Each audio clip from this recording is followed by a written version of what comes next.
Welcome to Forced Adversity. Today we're going to take a look at um,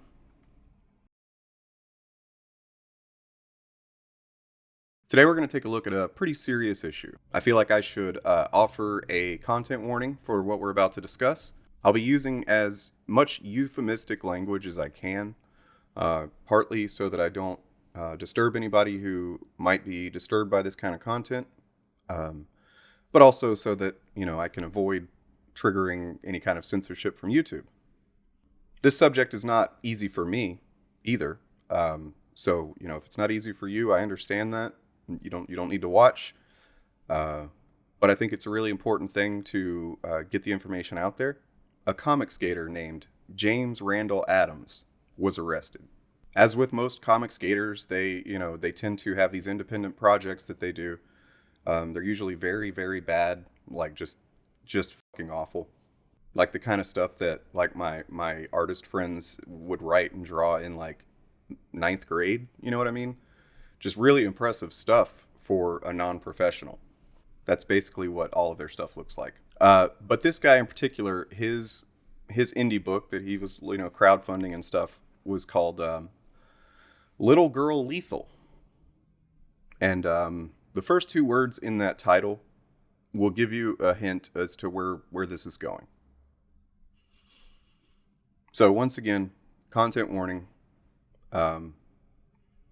basically for child abuse and illicit imagery of non-adults.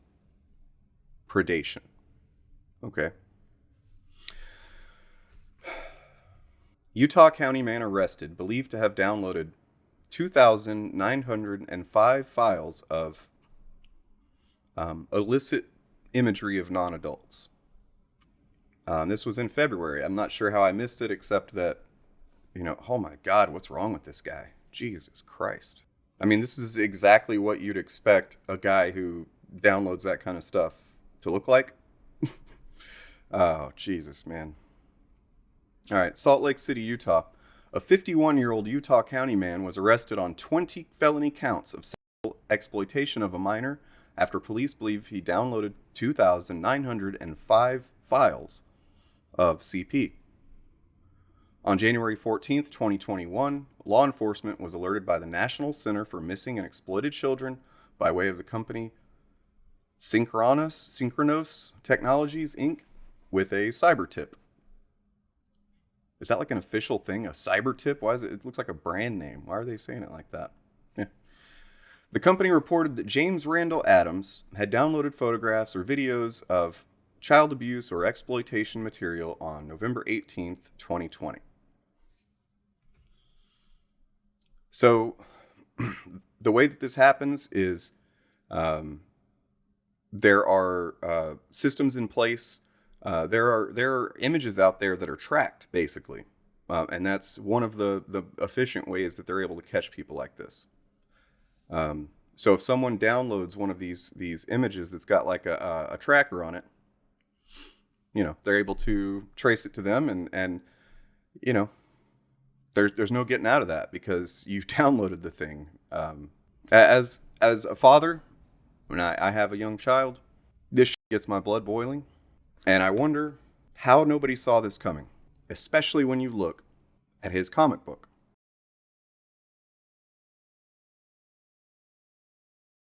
Investigators determined the reported case was related to a previous case opened by another Orem police detective, which had not been concluded. So this was just following up on the case was already open. He'd already been, being watched before this. According to the police affidavit, downloaded depictions of female juveniles were discovered on Adams' device from the cyber tips, resulting in a subsequent search warrant. During the active search warrant, Adams' phone, a black Galaxy Note 9, was located, and the phone number and IMEI were confirmed to match the suspect device in the cyber tip. So as I said, they tracked it. The total number of files containing the material believed to have been downloaded by the suspect device is 2,900. That's Jesus Christ, man. I mean, but I guess like if you're into this kind of thing, you're not going to stop at one or two, right? Now, I just want to be clear.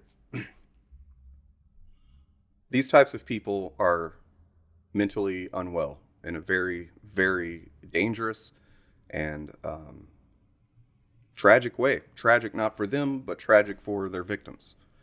The kind of person that would prey on a child, and no, there's no evidence that he actually did literally prey on a child. There's just the evidence that he has the imagery, but you know what I mean? There's a good chance that if someone like this was allowed to continue this type of habit long enough, that eventually they would, escalate. That's what tends to happen, and it's really, really good that they got this guy. Adams confirmed the phone was his with the police after he was read his Miranda rights. While reviewing the phone, using the operating system interface, multiple folders of those images in the gallery application of the phone were discovered. In one folder labeled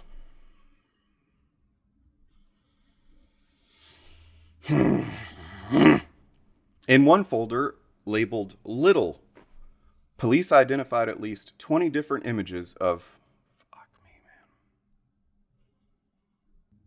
I don't even know how to say this without triggering YouTube or possibly triggering people.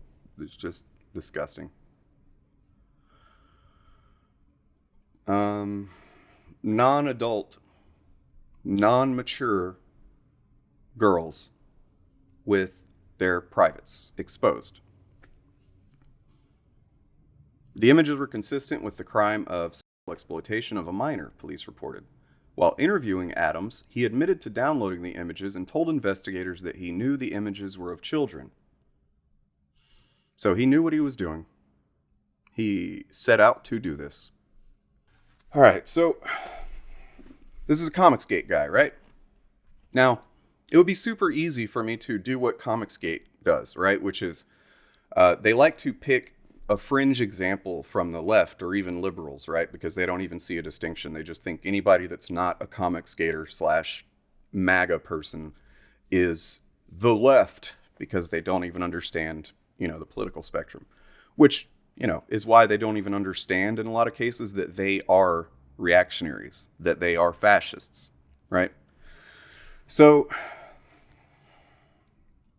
it would be really easy for me to just lump all of Comicsgate in with this guy, right? And say that all Comicsgaters are child predators, right? That'd be really easy. The same way that they do that with others, non-Comicsgate people, right? So if there's some, SJW that's saying something they don't like, they will report on that as if it's the entire left or the entire woke mob or whatever like that. Go look at Richard Meyer, your boy Zach's channel. I've got a video coming up on him next week, but go look at it. All he does is talk about random tweets. He looks on Twitter, waits for somebody to say something that he can exploit, that he can blow out of proportion and make it look like, the woke mob or cancel culture, whatever the hell he wants to turn it into, any of those thought-terminating cliches. I'm not going to do that. I have integrity. I have ethics. I'm not going to lump all of Comicsgate in with this guy. This guy is a fringe example, right? All right, so what is Comicsgate? Basically, the people who say, keep politics out of my comics or my movies or shows or whatever. Those people, but then they don't understand that politics are inherent to a lot of the stuff that they are saying keep politics out of. That's Comicsgate. The people who complain about forced diversity, which is where the play on word name of my channel came from. That's Comicsgate, or the Fandom Menace. They're all basically one overlapping group at this point. And Ethan Van Sciver, who is a failed DC comic artist, he was, let go. He's been basically blacklisted from the industry because he's antisocial and hostile and, a bigot, essentially. He's spent over a decade harassing people, targeted harassment against people that, say anything he doesn't like or happen to say anything critical of him. He's done it to me. That's Comicsgate. That's what they do. That's all they do. They complain about the state of the industry, and then they do that to reel people in. disillusioned white guys typically.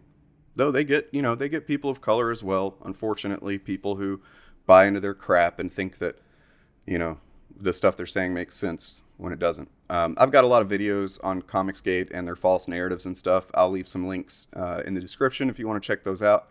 I'm also going to be doing a kind of 101 series coming up soon where I'm like just starting at the basics of everything that I've learned over the last 2 years of doing this content and everything, and kind of work from the ground up. So this is a really good time to get in the channel and subscribe if you're not already, so that you can kind of learn from square one. So that's Comicsgate, just, in a nutshell. Like I said, it's just this one guy, right? Like, it's not like a real problem within the Comicsgate movement that there's a bunch of people like this, right? So here we have Dave Sim, creator, writer of Cerebus, which is no longer running. He ended that a while back. But Dave Sim apparently had some predator tendencies as well. Here he talks about this 14-year-old fan he met at a convention. It's a very hard lesson in what happens when romance and lust and protectiveness.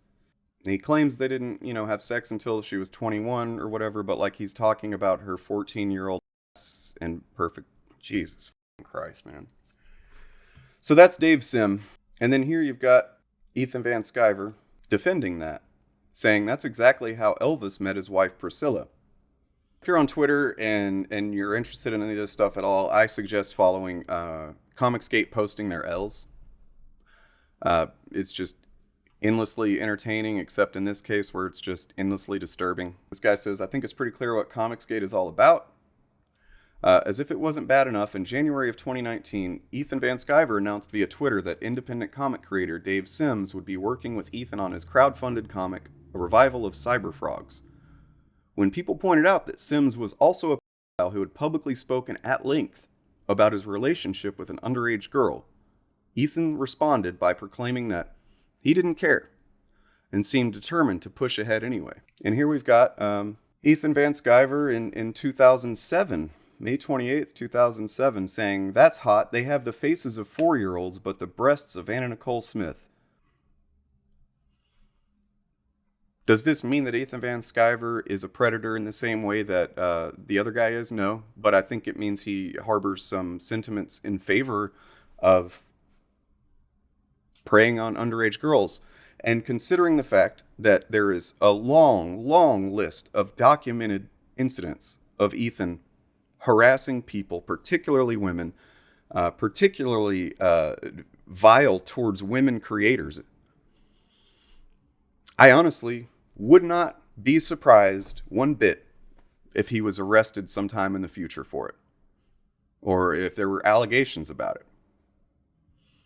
I'm not making any allegations, and nothing I'm saying is legally actionable, Ethan Van Sciver. But just speculating, the same way that Ethan speculates. Just speculating here. Comicsgate is harboring predators, knowingly and intentionally. Period. This will not be the last time we hear of it. This will not be the last person that we hear of that's in some kind of trouble for this type of thing. Because the types of people that get involved with Comicsgate are damaged, unaccountable people. These people are completely unaccountable for their weird beliefs, their harmful beliefs, their actions and words that have repercussions against other people. They don't care, particularly Ethan Van Sciver. They're all scumbags. Once again, I'm not saying everyone in Comicsgate is this kind of scumbag, but if you're still part of Comicsgate and this type of thing doesn't make you go, wait a second, what's going on in this movement I'm part of? You're a scumbag. You know what I mean? You're not this kind of scumbag, but you're defending these kinds of scumbags. You refuse to see that there is an inherent problem within your movement. You refuse to admit that your movement is virtually dead. You refuse to accept that if any of the claims that you've been making for years about how the industries are dying and these companies are killing their own industries and stuff like that, and yet you look at the sales and the sales have gone up, movies are still making more money, they're still putting... You're delusional, okay? Time to snap out of it. Don't be part of a hate group that harbors child predators. Peace.